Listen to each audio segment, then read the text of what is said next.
देखो दिल्ली पुलिस 2025 की वैकेंसी तुम्हारी आ गई है और जिसके फॉर्म भी तुम्हारे भरने स्टार्ट हो गए हैं।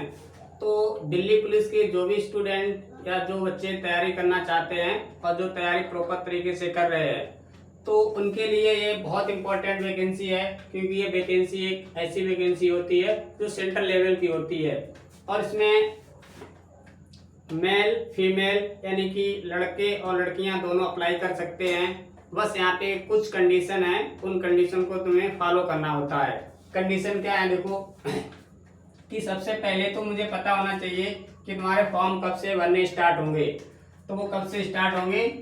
22 तारीख 2025 से, यानी कि 22/9/2025 से तुम्हारा फॉर्म भरना स्टार्ट होगा और आज ही से स्टार्ट हो गए हैं। कल नोटिफिकेशन आया है और आज से तुम्हारे फॉर्म भरने स्टार्ट हो गए हैं। और इसकी जो अंतिम तारीख बताई गई है वो कितनी है? 21/10/2025 बताई गई है। ये तो हो गया तुम्हारे पास कि फॉर्म कब भरने हैं और कब इसकी लास्ट है और कब इसका स्टार्टिंग है। ठीक है, इसके बाद इसका मुझे सिलेबस पता होना चाहिए कि दिल्ली पुलिस का सिलेबस क्या होता है। सिलेबस में तुम्हारे पास क्या है? 4 पार्ट हैं। नंबर 1 रीजनिंग है, फिर मैथ है, फिर तुम्हारे पास जीके जीएस है और कंप्यूटर है। तो यहाँ पे मेरे पास जो रीजनिंग के क्वेश्चन है वो कितने यहाँ पे हैं? 25 क्वेश्चन है और एक क्वेश्चन तुम्हारे पास 1 नंबर का है, तो इसलिए यहाँ पे 25 क्वेश्चन के तुम्हें कितने नंबर मिलेंगे? 25 क्वेश्चन के 25 नंबर मिलेंगे। फिर मैथ में यहाँ पे कितने तुम्हारे पास क्वेश्चन है? 15 क्वेश्चन है और 15 क्वेश्चन के तुम्हें कितने नंबर मिलेंगे? 15 नंबर मिलेंगे। इसके बाद जीके और जीएस में तुम्हारे पास 50 क्वेश्चन है और 50 में तुम्हें 50 नंबर मिलने वाले हैं। इसके बाद कंप्यूटर में तुम्हारे पास 10 क्वेश्चन है, 10 में तुम्हें 10 नंबर मिलेंगे। तो इस प्रकार से तुम्हारा ये सिलेबस रहा है, रीजनिंग, मैथ, जीके, कंप्यूटर। अब यहाँ पे ये एक महत्वपूर्ण जो बात है वो तुम्हारी क्या है कि यहाँ पे जो स्टूडेंट जीके में ज्यादा अच्छा गेन करेगा, ज्यादा अच्छी जिसकी जीके और जीएस होगी, उसी का सिलेक्शन होने के चांस ज्यादा होंगे। प्लस ये नहीं कि जिसकी जीएस अच्छी है तो उसका सिलेक्शन हो ही जाएगा। अब जो बच्चा रीजनिंग में 25 क्वेश्चन कर रहा है, मैथ में तुम्हारा 15 क्वेश्चन कर रहा है, 15-25 तुम्हारा कितना हो गया? 40 क्वेश्चन। और जीके में अगर उसने कम से कम 20 या 25 क्वेश्चन कर लिए, 20 या 25 क्वेश्चन कर लिए, तो उसका कितना हो जाएगा? 65 क्वेश्चन हो जाएगा। तो अगर किसी ने अगर यहाँ पे 30 क्वेश्चन कर लिए तो तुम्हारा यहाँ पे कितना हो जाएगा? 30, 40, 70। तो अगर 70 क्वेश्चन में तुमने अटेम्प्ट कर लिए और सही के सही हैं, तो उस बच्चे का सिलेक्शन भी 100% हो जाएगा। क्योंकि जो पिछली बार की वैकेंसी थी, पिछली बार वैकेंसी जो कट ऑफ गई थी वो कितनी गई थी? 60 नंबर गई थी। कितनी? 60 नंबर। तो ये तुम्हारे पास इसका क्या हुआ? सिलेबस हुआ दोस्तों। ठीक है, इस सिलेबस को तुम्हें बहुत अच्छे से याद रखना है और इस सिलेबस के अनुसार तुम्हें क्या करनी है? अपनी तैयारी करनी है। जब भी तुम तैयारी करो तो सबसे पहले अपने सिलेबस के बारे में जानकारी करो कि उसका सिलेबस क्या है। जब तक तुम्हें सही से सिलेबस के बारे में जानकारी नहीं होगी तब तक अच्छी तैयारी नहीं हो सकती है। ठीक है, इसके साथ तुम्हें क्या पता होना चाहिए कि इसका फिजिकल स्टैंडर्ड क्या है। इसका फिजिकल स्टैंडर्ड क्या है? देखो, जो मेल हैं, जो लड़के हैं, उनके लिए हाइट कितनी होनी चाहिए? 170 सेंटीमीटर। कितनी? 170 सेंटीमीटर। और इनकी जो लॉन्ग जंप है, लंबी, तो वो यहाँ पे कितनी होनी चाहिए? 14 फीट होनी चाहिए। और जो हाई जंप है वो कितनी होनी चाहिए? 3.9 फुट होनी चाहिए। ये तो हो गया फिजिकल।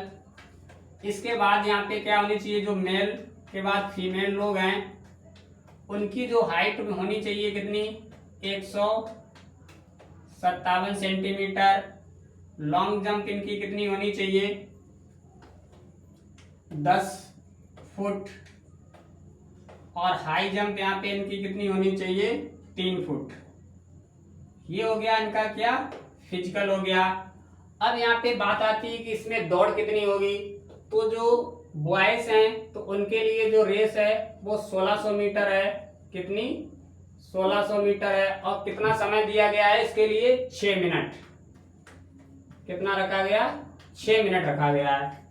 अब जो लड़कियां हैं, लड़कियों के लिए यहाँ पे जो रेस है वो कितनी है, 1600 मीटर रखी गई है और यहाँ पे टाइम कितना दिया गया है, 8 मिनट दिया गया है।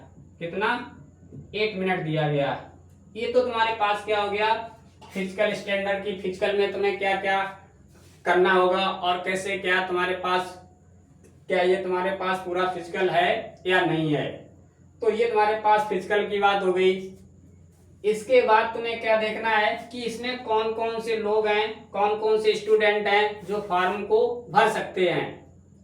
कौन कौन से स्टूडेंट हैं जो फॉर्म को भर सकते हैं। देखो इसमें चाहे लड़का हो, बॉयस हो, चाहे गर्ल हो, दोनों के लिए क्या होनी चाहिए, 10 पास प्लस 12, यानी कि इंटरमीडिएट पास हो तो फार्म हम लोग, तो तुम लोग फार्म भर पाओगे। इसमें भी एक शर्त ये है कि अगर जो भी लड़के हैं, लड़कों के लिए यहाँ पे ड्राइवरी लाइसेंस बहुत जरूरी है और लड़कियों के लिए यहाँ पे कंपलसरी नहीं है, किसी प्रकार का कोई ड्राइवरी लाइसेंस उन्हें नहीं चाहिए।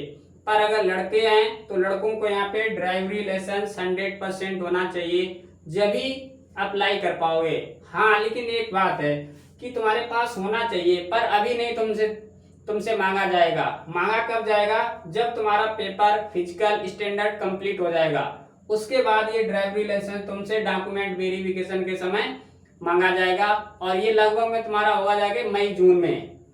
मई जून क्या, इसी टाइम तक हो पाएगा, क्योंकि इसकी जो पेपर की डेट रखी गई है वो भी क्लियर बता दी गई है। परीक्षा तिथि कितनी रखी गई है, परीक्षा तिथि जो है वो भी क्लियर कर दी गई है, दिसंबर 2025 से जनवरी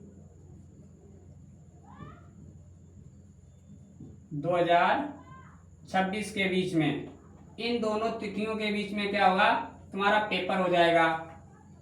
इस प्रकार से इस परीक्षा के लिए जो भी स्टूडेंट, जो भी लड़के या लड़कियां तैयारी कर रहे हैं, इस पूरे वीडियो को देखें, कंफर्म क्लियर करें। अगर तुम इस कैटेगरी में आ रहे हो तो तभी तैयारी करें। और ये वैकेंसी जो होती है वैसी वैकेंसी होती है जो सेंट्रल लेवल की होती है। इसमें एक अपना जलवा होता है और यहाँ पे किसी प्रकार की कोई प्रॉब्लम नहीं होती है, क्योंकि यहाँ से जो पोस्टिंग होती है वो सीधे क्या होती है, दिल्ली में होती है। और जो बच्चे इसके लिए क्या, बच्चे तैयारी ज्यादा क्यों करते हैं, क्योंकि देखो जो इससे सिलेक्शन होता है आगे प्रमोशन होके क्या हो जाते हैं, इन्हीं का सीपीओ में हो जाता है। इन्हीं का क्या हो जाता है, सीपीओ में। दिल्ली सीपीओ जो एसएससी सीजीएल कराती है, सॉरी एसएससी सीपीओ, तो उसके थ्रू इन्हें सीधे एसआई बना दिया जाता है। तो इसलिए यहाँ पे बहुत सारे बच्चे फॉर्म भरते हैं। ठीक है, पूरा वीडियो देखें। अगर वीडियो अच्छा लगे तो चैनल को लाइक, शेयर और सब्सक्राइब भी करें।